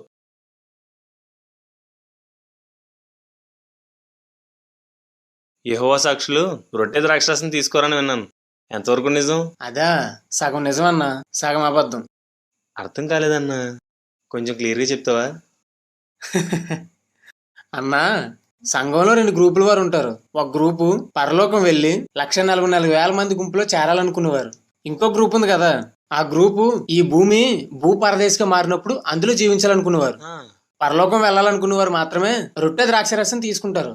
అది కూడా సంవత్సరానికి ఒకసారే. అది పస్కా పండుగ రోజున మాత్రమే తీసుకుంటారు. మరి మిగిలిన వాళ్ళం కూడా ఆ రోజు చర్చికి వెళ్తాం, కానీ రొట్టె ద్రాక్షరసం తీసుకోం. అవునా? తీసుకున్నప్పుడు ఎందుకు వెళ్ళాం? మేము బైబిల్ ఆజ్ఞల్ని తూచా తప్పకుండా పాటిస్తాం. ప్రభురాత్రి భోజనంలో పాలు పంచుకోమని బైబిల్ చెప్తుంది, అందుకే మేము కూడా వెళ్తాం. బైబిల్ ఆజ్ఞ రొట్టె ద్రాక్షరసం తీసుకునే చోటుకి వెళ్ళమనా తీసుకోమనా? పాలు పంచుకోవడం అంటే చూడటమా తీసుకోవడమా? ఒకసారి యోహాను సువార్త 6:53-54 చదువు. కావున యేసు ఇట్లా నేను, మీరు మనిషి కుమారుని శరీరం తిని ఆయన రక్తం త్రాగితేనే గాని మీలో మీరు జీవం గలవారు కారు. నా శరీరం తిని నా రక్తం త్రాగువాడే నిత్య జీవం గలవాడు. అంత్యదినమున నేను వాణ్ణి లేపుదును. నువ్వు అసలు బైబిల్ చదువుతావా లేక కావలకోట వారి బుక్స్ మాత్రమే చదువుతావా? నా శరీరం తిని నా రక్తం తాగువాడు మాత్రమే నిత్యజీవం గలవాడని స్పష్టంగా చెప్పాడు. అది నువ్వు చేయకపోతే పరలోకం లేదు, భూపరదేశం లేదు, నిత్య నరకానికి పోతావు. ఇందాకేంటన్నా? సంఘంలో పరలోకం వెళ్లే వాళ్ళు ఒక గ్రూపు, భూపరదేశంలో ఉండే వాళ్ళు ఒక గ్రూప్ ఉంటారా? నువ్వు అన్నదానికి ఒక్క వచనం చూపించగలవా? బుక్స్లో చూపిస్తాను, మ్యాగజైన్స్లో చూపిస్తానని చెప్పకు. బైబిల్లో చూపించగలవా? రొట్టె ద్రాక్షరసం సంవత్సరం ఒకసారి తీసుకోవాలా? అపోస్తుల కార్యాలు 2:46 రొట్టె ద్రాక్షరసం తరచూ తీసుకోవాలని స్పష్టంగా రాయబడింది. మొదటి 3 శతాబ్దాల్లో సంఘం గురించి రాయబడిన ప్రతి గ్రంథంలోనూ వారు సంఘంగా కూడుకున్న ప్రతిసారి రొట్టె విరిచేవారని రాయబడింది. నీకు బైబిల్తోనూ చరిత్రతోనూ సంబంధం లేదా? కావలకోట ఏం చెప్తే అదే నమ్ముతావా? చూడు, ఈ భూమి పరదేశిగా మారదు. 1000 ఏండ్ల పాలనలో ఏదేనుగా మారుతుంది. పునరుద్ధరణలైన వాళ్ళు 1000 ఏళ్ల పాలనలో పరిపాలించబడరు, క్రీస్తుతో కలిసి పరిపాలిస్తారు. పరలోకం వెళ్ళేది కేవలం 1,44,000 మంది మాత్రమే కాదు, లెక్కింపజాలనంత మంది వెళ్తారు. 1,44,000 మంది పరలోకంలో శాశ్వతంగా ఉండిపోరు. 1000 ఏళ్ల పాలనలో ప్రజలు భూమి మీద శాశ్వతంగా ఉండిపోరు. ఈ భూమి ఆ ఆకాశం త్వరలోనే గతించిపోతున్నాయి. నరక భయం లేని వాళ్ళందరినీ దేవుడు నరకంలో తోసేసి నూతన భూమిని నూతన ఆకాశాన్ని సృష్టిస్తాడు. ఆ నూతన భూమి మీద యెరూషలేము అనే పరిశుద్ధ పట్టణంలో దేవుడు దేవుని సంఘం నిత్యము జీవిస్తారు. ప్రకటన గ్రంథం 21వ అధ్యాయం 1-3 వచనాలు చదువుతాను, విను. అంతటా నేను కొత్త ఆకాశమును కొత్త భూమిని చూచి తిని, మొదట ఆకాశమును మొదటి భూమియు గతించిపోయాను, సముద్రమును ఇక లేదు. మరియు నేను నూతనమైన యెరూషలేము అను ఆ పరిశుద్ధ పట్టణము తన భర్త కొరకు అలంకరింపబడిన పెండ్లి కుమార్తె వలె సిద్ధపడి పరలోకమందున్న దేవుని వద్ద నుండి దిగివచ్చుట చూచి తిని. అప్పుడు ఇదిగో దేవుని నివాసము మనుషులతో కూడా ఉన్నది, ఆయన వారితో కాపురముండును, వారాయన ప్రజలై ఉందురు. దేవుడు తానే వారి దేవుడై ఉండి వారికి తోడై ఉండును. చూసావు కదా, నువ్వు చెప్తున్న ప్రతి సిద్ధాంతం తప్పు. మీ వాచ్ టవర్ చెప్తున్న ప్రతి ప్రవచనం తప్పు. 1914లో రాకడ వస్తుంది అన్నారు, రాకపోయేసరికి అదృశ్యంగా జరిగిపోయింది అంటున్నారు. మొదటి ప్రపంచ యుద్ధం జరుగుతున్నప్పుడు ఇదే హర్మిగోదన్ యుద్ధం అని అన్నారు, అది నిజం కాలేదు. రెండో ప్రపంచ యుద్ధం సమయంలో అది కూడా హర్మిగోదన్ యుద్ధం అని అన్నారు, అది జరగలేదు. 1975లో ఈ భూమి నాశనం కాబోతుందని మీ కావలకోట వాళ్ళు ప్రకటిస్తే అది నమ్మి మీ యెహోవా సాక్షులు అంతా ఆస్తులమ్మి వాచ్ టవర్కి ఇచ్చారు, అది జరగలేదు. ఏం చేయాలో తెలియక ఈ భూమికి నాశనం అవుతుందని చెప్పడం మొదలుపెట్టారు. నేను చెప్పిన నిజాలా కాదా? నిజమే. ఒకడు ప్రవచనం చెప్పగా అది నెరవేరకపోతే బైబిల్ అతను అబద్ధ ప్రవక్త అంటుంది. మీలాంటి వాళ్ళతో యేసుక్రీస్తుని గురించి మాట్లాడనే కూడదు. యేసుక్రీస్తు ఒక మర్మం. మీకు మామూలు విషయాలు అర్థం కాలేదు, ఇక మర్మాలు ఎలా అర్థం అవుతాయి? అయినా మాట్లాడుకుందాం. యేసుక్రీస్తు విషయంలో కూడా మీ సిద్ధాంతం తప్పని నిరూపిస్తాను. సార్, మిగిలిన విషయాల మీద నాకు అంతగా గ్రిప్ లేకపోవచ్చు, కానీ యేసుక్రీస్తు విషయంలో మాత్రం మాకు అన్నీ తెలుసు. ఈసారి చూసుకుందాం సార్. అబ్బో, సరే చూసుకుందాం. యేసుక్రీస్తుని మీరు దేవుడని అంటారు కదా, కానీ ఆయన దేవుడని తన బైబిల్లో ఎక్కడ? యేసుక్రీస్తు దైవత్వం అనేది చాలా పెద్ద విషయం. ముందు యేసుక్రీస్తుని గురించిన ఇతర విషయాల కోసం మాట్లాడుకుందాం, ఆ తర్వాత యేసుక్రీస్తు దైవత్వం గురించి మాట్లాడుకుందాం. ఏమంటావు? లేదన్నా, ముందు నేను అడిగిన దానికి సమాధానం చెప్పండి. ఇప్పుడు నేను మీ ఇంటికి వచ్చాననుకో, నువ్వేమడిగితే దానికి నేను సమాధానం చెప్తాను. కానీ నువ్వే నా దగ్గరికి వచ్చావు కదా, ఇప్పుడు నేనేమడిగితే వాటికి నువ్వు సమాధానం చెప్పాలి. అడగండి. యేసుక్రీస్తు ఎలా చనిపోయాడు? సరైన ప్రశ్న అడిగవన్నా. యేసుక్రీస్తు మీరంతా అనుకుంటున్నట్లు శిలువ మీద చనిపోలేదు, ఆయన నిలువు చెక్క మీద వేలాడదీసి చంపేశారు. బైబిల్లో యేసుక్రీస్తు శిలువ మీద చనిపోయాడని 65 సార్లు రాయబడింది. మ్రాను మీద చనిపోయాడని 5 సార్లు రాయబడింది. శిలువ అని వాడబడిన చోట స్టారస్ అనే పదాన్ని, మ్రాను అని రాయబడిన చోట జూలాన్ అనే పదాన్ని వాడారు. ఈ పదాలకు అర్థాలు ఏంటో నీకు తెలుసా? 2 పదాలకే నిలువు కర్ర అని అర్థం వస్తుంది. స్కార్పియో అంటే ఏంటి? తేలు. ఒక కార్కి స్కార్పియో అని పేరు పెట్టారు కదా, ఇప్పుడు అది కారా తేలా? తేలు అని పేరు పెట్టబడిన కారు తేలు కాదు. స్టారస్ అనే పేరును రోమా ప్రభుత్వం దేనికి పెట్టిందో తెలుసా? క్రీస్తు పూర్వం 3వ శతాబ్దం నుండి ప్లస్ ఆకారంలోను ఇంటూ ఆకారంలోను 2 చెక్కలతో దిగ్గొట్టబడిన వస్తువును స్టారస్ అని పిలిచేవారు. నేరస్తుల్ని ఈ స్టారస్ మీద వేలాడదీసి చంపేవారు. అందుకే డిక్షనరీలో స్టారస్ అనే మాటకు ఏ కాంబినేషన్ ఆఫ్ 2 వుడెన్ బీమ్స్ అనే అర్థాన్ని కూడా రాశారు. చూసుకో. అవునా? అయినా మీరు ఇవేం చదవరు కదా, మీ వాచ్ టవర్ ఏం చెప్తే అదే మీకు వేదం. స్కార్పియో అని పేరు పెట్టినంత మాత్రాన కారు తేలు అవదు, స్టారస్ అని పేరు పెట్టినంత మాత్రాన సిలువ నిలువు కర్ర అయిపోదు. ఇక జూలాన్ విషయానికి వస్తే, జూలాన్ అంటే ఏ వుడెన్ ఆర్టికల్ అని అర్థం, అంటే చెక్కతో చేయబడిన వస్తువు. ఏ సిలువ చెక్కతో చేయబడిన వస్తువు కదా. యేసుక్రీస్తు చేతిలో ఎన్ని మేకులు వేశారు?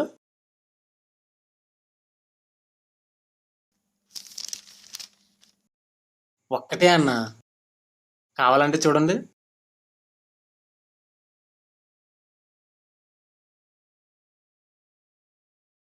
ఒకసారి యోహాను సువార్త 20వ అధ్యాయం 25వ వచనం చదువు.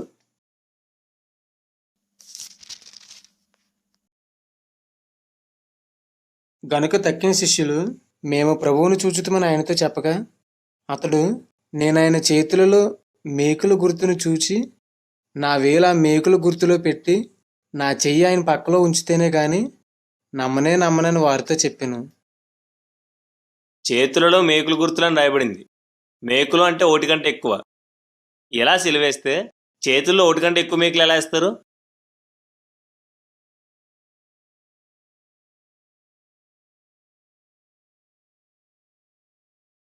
అన్నా, నువ్వు చెప్పే నిలువుకర సిద్ధాంతం బైబిల్ దగ్గర నిలబడదు, చరిత్ర దగ్గర నిలబడదు. అందరినీ మేము కన్ఫ్యూజ్ చేస్తుంటే వీడు మమ్మల్ని కన్ఫ్యూజ్ చేస్తున్నాడు. బ్రదర్, నెక్స్ట్ క్వశ్చన్ అడగండి. యేసుక్రీస్తు పునరుద్ధానం గురించి చెప్పు. యేసుక్రీస్తు చనిపోయిన తర్వాత మూడో దినాన్న ఆయన ఆత్మ మాత్రమే సమాధిలో నుండి బయటకు వచ్చింది. కానీ మీరు అది నమ్మరు. ఒకసారి 1 పేతురు 3:18 చదవండి, మీకే తెలుస్తుంది. యాలయనగా మనల్ని దేవుడి యొద్దకు తెచ్చుటకు అనీతిమంతుల కొరకు నీతిమంతుడైన క్రీస్తు శరీర విషయంలో చంపబడి ఆత్మ విషయంలో బ్రతికింపబడి పాపం విషయంలో ఒక్కసారి శ్రమపడెను. చూసారా, శరీర విషయంలో చనిపోయి ఆత్మ విషయంలో లేపబడ్డాడని రాయబడింది. ఆత్మే లేచింది బ్రదర్, శరీరం లేవలేదు. సత్యం ఏ ప్రశ్నకైనా సమాధానం చెప్పగలుగుతుంది. నేను కొన్ని ప్రశ్నలు అడుగుతాను, నువ్వు చూపించిన వాక్యభావం కనుక సత్యమైతే నేను అడిగిన ప్రశ్నలన్నిటికీ నువ్వు సమాధానం చెప్పగలగాలి. అడగమంటావా? అడిగన్నా, ఒక్కడు కూడా వదలకుండా అన్నింటికీ సమాధానం చెప్తాను. శరీరం లేవలేదన్నావు కదా, శరీరం లేవకపోతే సమాధి తెరవబడాల్సిన అవసరం ఉంది. శిష్యులు సమాధిలోకి వెళ్ళినప్పుడు అక్కడ ఆయన శరీరం లేదు కదా, ఆయన శరీరం ఏమైనట్లు? క్రీస్తు శరీరం కుళ్ళిపోలేదని అపోస్తల కార్యాలు 2:27 రాయబడింది. ఆత్మ వెళ్లి శరీరంతో కలుసుకోపోతే శరీరం కుళ్ళిపోతుంది. నువ్వేమో ఆయన ఆత్మ శరీరం కలుసుకోలేదంటున్నావు, అంటే ఆయన శరీరం కుళ్ళిపోయిందంటావా? ఆయన పునరుద్ధరణుడయ్యాక శిష్యులతో కలిసి భుజించాడని లోకా 24:46 రాయబడింది. ఆత్మ భుజిస్తుందా? యేసు పునరుద్ధరణుడయ్యాక తోమాకు ఆయన గాయాలు చూపించాడు. ఆత్మ గాయాలుంటాయా? ఆయన పునరుద్ధరణుడయ్యాక శిష్యులు ఆయన పాదాలు తాకారని మత్తయి సువార్త 28:9 రాయబడింది. ఆత్మను మనిషి తాకగలడా? చూడు, మూల భాషలో 1 పేతురు 3:18 క్రీస్తు శరీర విషయంలో చనిపోయి ఆత్మచేత లేపబడ్డాడని రాయబడింది. తర్జుమాలో జరిగిన పొరపాట్లను అర్థం చేసుకోకుండా బైబిల్లో ఉన్న అనేక వచనాలకు విరుద్ధంగా మాట్లాడుతున్నావు. క్రీస్తు పునరుద్ధాన విషయంలో నీకు ఇంకా సందేహాలుంటే లోకా సువార్త 24:39 చదువు.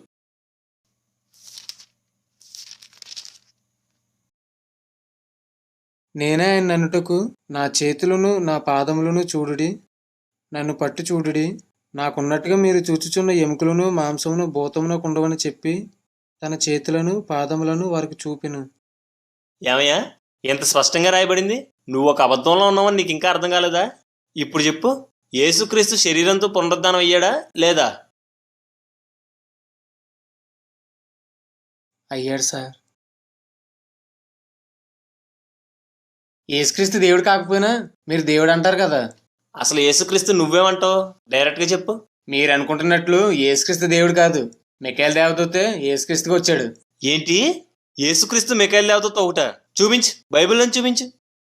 Cool brother, cool. చూపిస్తాను, బైబిల్ నుండే చూపిస్తాను, 2 సార్లు చూపిస్తాను. చూపించు. ప్రకటన 12:7 మిఖాయేలు అతని దూతలు అని రాయబడింది. మత్తయి 13:41 యేసు అతని దూతలు అని రాయబడింది. పరలోకంలో 2 గ్రూపులు దేవదూతలు లేరు కాబట్టి యేసుక్రీస్తు మిఖాయేలు ఒక్కరే. లాజిక్ క్యాచ్ చేశారా? ఒకసారి కీర్తన 91:11 చదువు.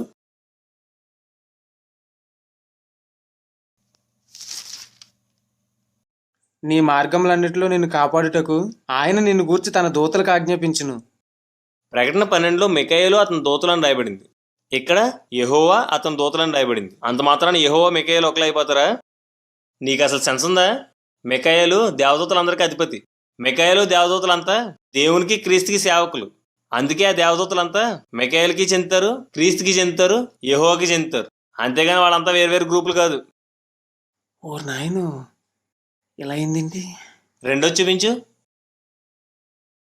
యోధపత్రిక 9వ మిఖాయేలు ప్రధాన దూత అని రాయబడింది.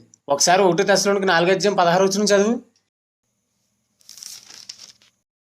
ఆర్భాటంతోనూ ప్రధాన దూత శబ్దంతోనూ దేవుని బోరతోనూ పరలోకము నుండి ప్రభువు దిగివచ్చును. ఇక్కడ ఆర్భాటంతోనూ అనే చోట బలమైన కేక అని అర్థమిచ్చే పదం వాడబడింది. అది యేసుక్రీస్తు స్వరం. ఓకేనా? ఓకే. పక్కనే ఏముందో ఎప్పుడైనా గమనించారా? ప్రధాన దూత శబ్దంతో అని రాయబడింది. అంటే అది మిఖాయేలు స్వరం. ఓకేనా? ఓకే. ఈ వచనం యేసుక్రీస్తు స్వరం, మిఖాయేలు స్వరం ఒక్కటే అని మనకు తెలియజేస్తుంది. అందుకే యేసుక్రీస్తు మిఖాయేలు ఒక్కరే. అయిపోయిందా? యేసుక్రీస్తు స్వరం పక్కనే మిఖాయేలు స్వరం ఉంది కాబట్టి యేసుక్రీస్తు మిఖాయేలు ఒకరే అంటున్నావు, అంతే కదా? మీరు కరెక్ట్గా క్యాచ్ చేశారు బ్రదర్. ఆ పక్కనే ఉందో ఎప్పుడైనా గమనించారా? దేవుని బోరతో అని రాయబడింది. అంటే అది యెహోవా స్వరము. ఓకేనా? ఓకే. ఈ వచనం యేసుక్రీస్తు స్వరము యెహోవా స్వరము ఒకటే అని మనకు తెలియజేస్తుంది. అంటే యేసుక్రీస్తు యెహోవా ఒక్కరే. లాజిక్ క్యాచ్ చేశారా? అది మరి ఏ చెప్పు. యేసుక్రీస్తు స్వరం మిఖాయేలు స్వరం ఒకటే కాబట్టి యేసుక్రీస్తే మిఖాయేలు అంటున్నప్పుడు యేసుక్రీస్తు స్వరం యెహోవా స్వరం ఒకటే కాబట్టి యేసుక్రీస్తు యెహోవా ఎందుకు అవడు?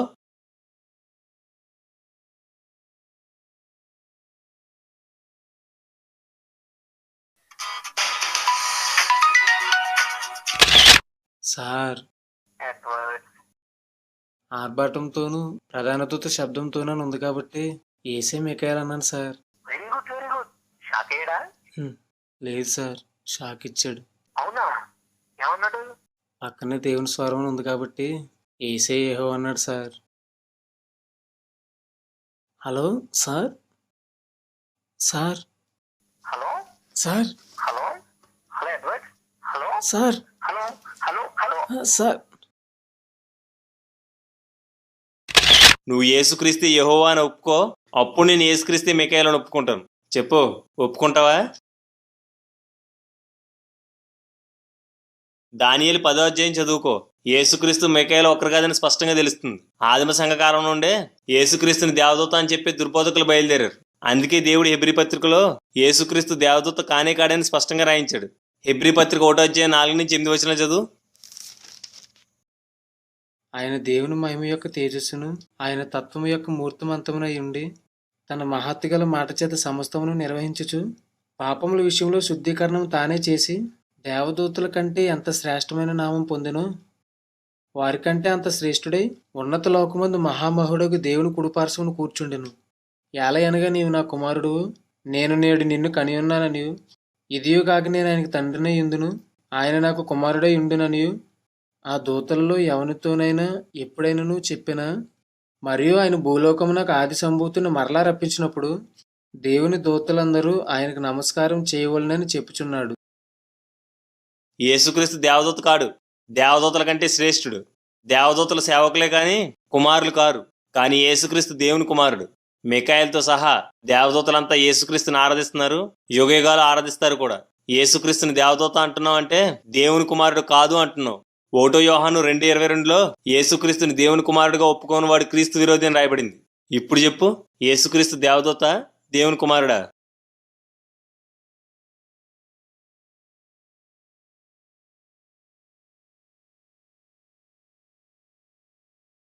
సార్, మీరు యేసుక్రీస్తుని దేవుడు అని అంటారు కదా.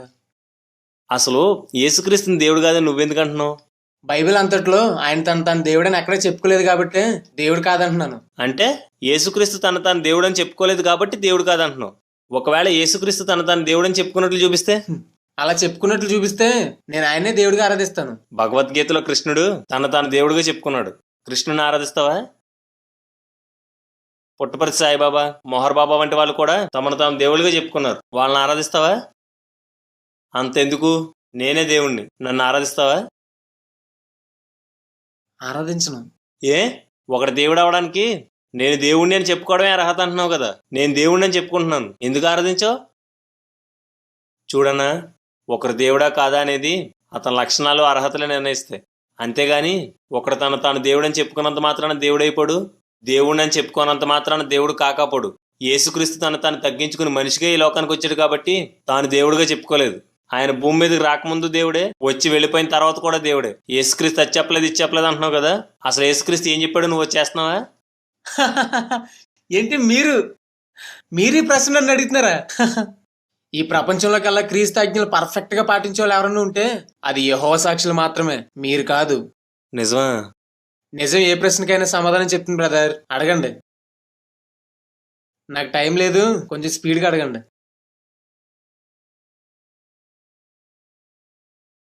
అడుగుతానన్నా, కాకపోతే నాది చిన్న రిక్వెస్ట్. నేను అడిగిన ప్రశ్నలకు నీ మనసాక్షితో సమాధానం చెప్పన్నా. అబద్ధాలు చెప్పి నన్ను మోసం చేస్తూ నిన్ను మోసం చేసుకోకు ప్లీజ్ అన్నా.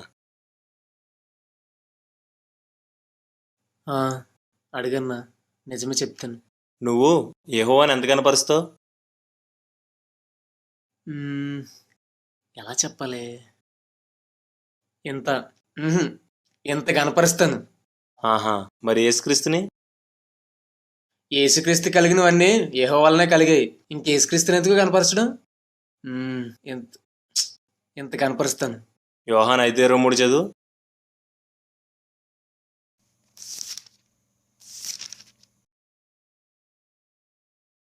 తండ్రిని గనపరచినట్లుగా అందరినూ కుమారుణ్ణి గనపరచవలనని తీర్పు తీర్చుటకు సర్వాధికారము కుమారునికి అప్పగించి ఉన్నాడు.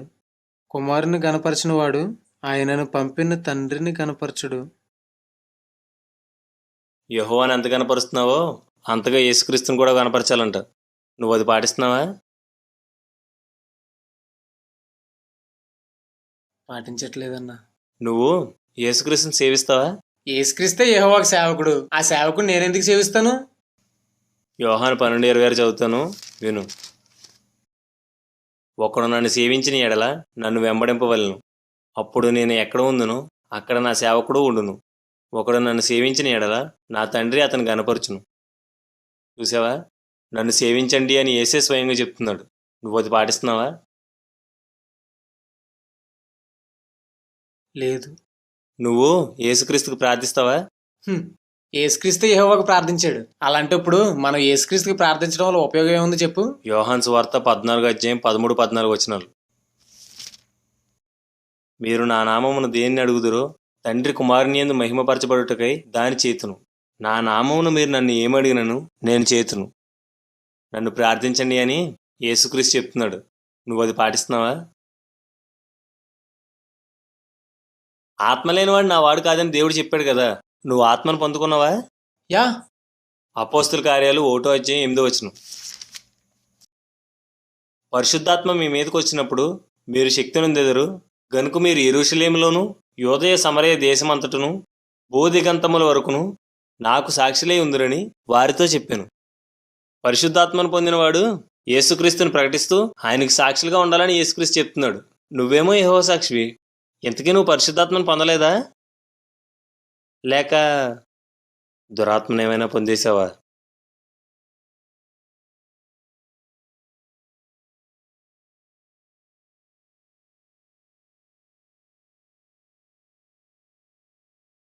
నువ్వు యేసుక్రీస్తుని ఆరాధిస్తావా? యేసుక్రీస్తు దేవుని చేత సృష్టించబడ్డాడు. సృష్టికర్తను ఆరాధించాలి కానీ సృష్టించబడిందని ఆరాధించకూడదు. జ్ఞానం ఉన్నవాడు ఎవడో యేసుక్రీస్తుని ఆరాధించడు.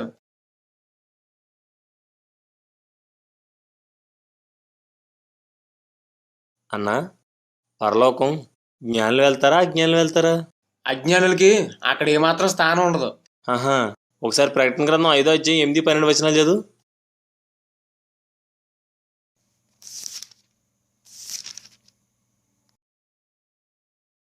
ఆయన దానిని తీసుకున్నప్పుడు ఆ 4 జీవులను వీణులను ధూపద్రవ్యములతో నిండిన సువర్ణ పాత్రలను పట్టుకొని ఉన్న ఆ 24 పెద్దలను ఆ గొర్రెపిల్ల ఎదుట సాగిలపడిరి. వారు వధింపబడిన గొర్రెపిల్ల శక్తియు ఐశ్వర్యమును జ్ఞానమును బలమును ఘనతయు మహిమయు స్తోత్రమును పొందనర్హుడని గొప్ప స్వరముతో చెప్పుచుండిరి. యేసుక్రీస్తుని ఆరాధిస్తున్న పెద్దలు కోటాను కోట్ల దేవదూతలు అజ్ఞానులు అంటావా? ప్రకటన గ్రంథం 7:9-10 వచనాలు చదువు.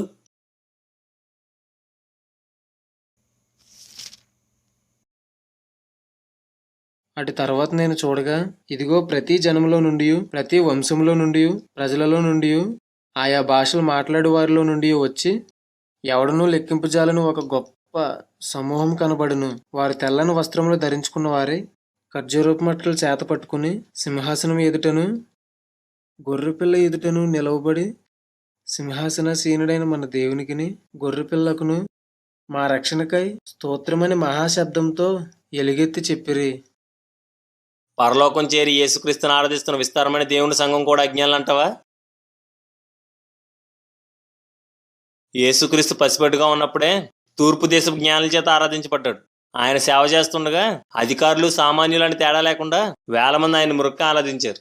ఆయన భూమి మీదకి రాకముందు ఆరాధించబడ్డాడు, భూమి మీద ఉన్నప్పుడు ఆరాధించబడ్డాడు, పరలోకానికి ఎత్తబడిన తర్వాత కూడా సింహాసనం మీద కూర్చుని ఆరాధించబడుతున్నాడు. యేసుక్రీస్తు మళ్ళీ ఈ భూమి మీదకి వచ్చిన తర్వాత దేవదూతలంతా ఆయన ఆరాధించాలని యెహోవా ఆజ్ఞిస్తాడని కూడా రాయబడింది. యేసుక్రీస్తుని ఆరాధించమని చెప్తున్న యెహోవా, యేసుక్రీస్తుని ఆరాధిస్తున్న దేవుని సంఘం అజ్ఞానులా? యేసుక్రీస్తుని ఆరాధించకూడదని చెప్తున్న మీరు అజ్ఞానులా? మీరు యేసుక్రీస్తుని గణపరచరు, ఆయన్ని సేవించరు, ఆయన్ని ప్రకటించరు, ఆయన ఆరాధించరు. ముందు యేసుక్రీస్తు చెప్పినవి చేసి చూపించండి, అప్పుడు ఆయన చెప్పని వాటి గురించి మాట్లాడండి. ప్రతి ఒక్కరికి ఇది ఒక అలవాటు అయిపోయింది. మేము యేసుక్రీస్తుని విశ్వసిస్తున్నాం అంటారు, ఆయన చెప్పినవి ఏం చేయరు, కానీ ఆయన దైవత్వాన్ని మాత్రం అనుమానిస్తుంటారు. నేను ఇక వెళ్తాను సార్. వెళ్ళిగాని లేవయ్యా, యేసుక్రీస్తు దైవత్వం గురించి ఏదో మాట్లాడావు కదా, అది క్లియర్ చేసుకుని వెళ్ళి గాని. నువ్వు బైబిల్ అంతా నమ్ముతావు కదా. యేసుక్రీస్తు దేవుడు కాడని చెప్పడానికి బైబిల్ వరకు ఎందుకన్నా? నేను నిన్ను కొన్ని ప్రశ్నలు వేస్తాను, వాటికి సమాధానం చెప్పు చాలు. యేసుక్రీస్తు దేవుడు కాడని నీ నోటితోటే చెప్పిస్తాను. ఆహా, అడుగు. దేవుళ్ళు ఎంతమంది? ఒక్కడే. యెహోవా ఎవరు? దేవుడు. యేసుక్రీస్తు దేవుడు. మరి పరిశుద్ధాత్మ? దేవుడు. ఇందాకేమో దేవుడు ఒక్కడే అన్నావు, ఇప్పుడేమో యెహోవా దేవుడు, యేసుక్రీస్తు దేవుడు, పరిశుద్ధాత్మ దేవుడు అంటున్నావు. అలాంటప్పుడు ముగ్గురు దేవుళ్ళు అయిపోరా? దేవుడు ఒక్కడే అన్నా. కానీ ఆపన్నా, మీ ముగ్గురు దేవుడి సిద్ధాంతం ఎవరికి తెలీదు? తండ్రి విడిగా దేవుడు, కుమారుడు విడిగా దేవుడు, పరిశుద్ధాత్మ విడిగా దేవుడు, కానీ వీరు ముగ్గురు కాదు ఒక్కడే అంటారు.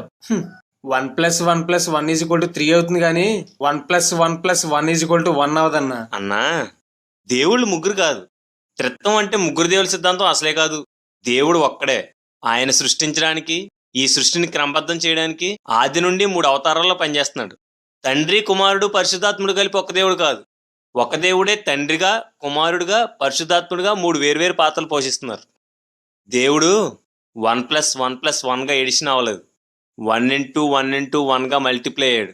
1x1x1 not 3. ఓకేనా?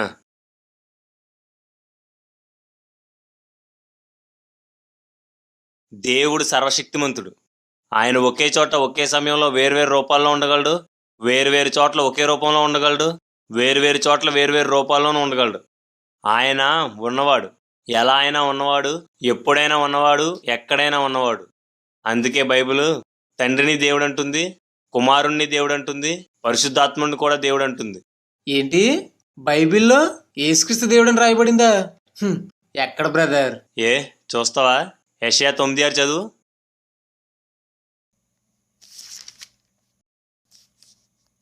ఏల అనగా మనకు శిశువు పుట్టెను, మనకు కుమారుడు అనుగ్రహింపబడెను, ఆయన భుజం మీద రాజ్యభారం ఉండెను. ఆశ్చర్యకరుడు, ఆలోచనకర్త, బలవంతుడైన దేవుడు, నిత్యుడగు తండ్రి, సమాధానకర్తయగు అధిపతి అని అతనికి పేరు పెట్టబడును. యేసుక్రీస్తు బలవంతుడైన దేవుడు. రోమా 9:5 చదువు.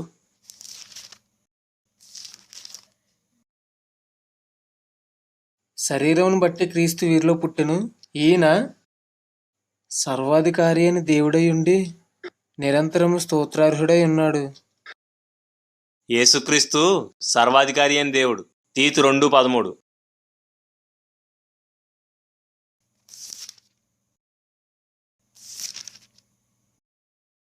అనగా మహాదేవుడును మన రక్షకుడును అయిన యేసుక్రీస్తు మహిమ యొక్క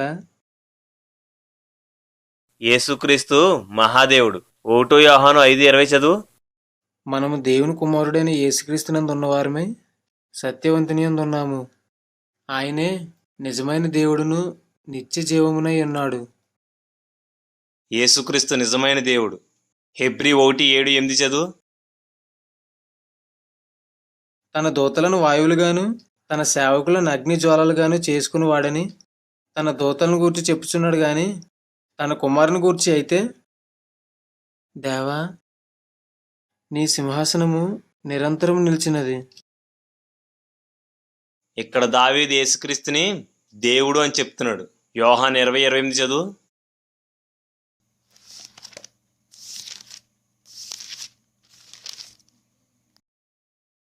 అందుకు తోమా ఆయనతో, నా ప్రభువా, నా దేవా అనెను. తోమా యేసుక్రీస్తుని దేవా అని పిలుస్తున్నాడు. యోహాను 1:1 చదువు. చదవమంటే నవ్వుతావేంటి? చదువు.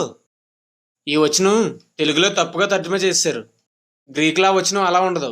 ఆది యందు వాక్యం ఉండెను, వాక్యం దేవుని యొద్ద ఉండెను, వాక్యం ఒక దేవుడే ఉండునని ఉంటే వాక్యం దేవుడే ఉండునని తప్పుగా తర్జుమా చేశారు. ఒక దేవుడా? అసలు గ్రీకులో ఈ వచనం ఏమనుందో ఎప్పుడైనా చూసావా? లేదు, చూడలేదా? చూడకుండా ఎలా చెప్తున్నావు? మా వాచ్ టవర్ చెప్పింది. గ్రీకులో ఈ వచనం హో లోగోస్ ఎన్ థియోస్ అని ఉంటుంది. అంటే దానికి అర్థం ద వర్డ్ వాస్ గాడ్. అందులో ఎక్కడ ఒక అని అర్థం ఇచ్చే మాటే లేదు. నీ వాచ్ టవర్ నిన్ను మోసం చేసింది. నువ్వు మోసపోయి నీ రక్షణ నాశనం చేసుకున్నావు. యేసుక్రీస్తు దేవుడని మేము గుడ్డిగా నమ్మడం లేదు. ఆయన మేము గుడ్డిగా ఆరాధించడం లేదు, గుడ్డిగా ప్రార్థించడం లేదు. యావత్ ప్రపంచానికి యేసుక్రీస్తుని పరిచయం చేసిన ఈ బైబిల్ యేసుక్రీస్తు దేవుడని, ఆయనకి ప్రార్థించమని, ఆయన్ని ఆరాధించమని చెప్తుంది. 2 యోహాను 10వ వచనంలో నీలాంటి దుర్బోధలు చేసేవాడిని ఇంటికి రానివద్దని, కనీసం శుభమని కూడా చెప్పొద్దని రాయబడింది. కానీ ఎందుకు ఇంతసేపు మాట్లాడానో తెలుసా? ఎవరో వాక్యాన్ని వక్రీకరించి నిన్ను మోసం చేసి క్రీస్తు మార్గం నుండి తప్పించేశారు. మళ్ళీ నేను రక్షించుకోవాలని ఇప్పటివరకు మాట్లాడాను.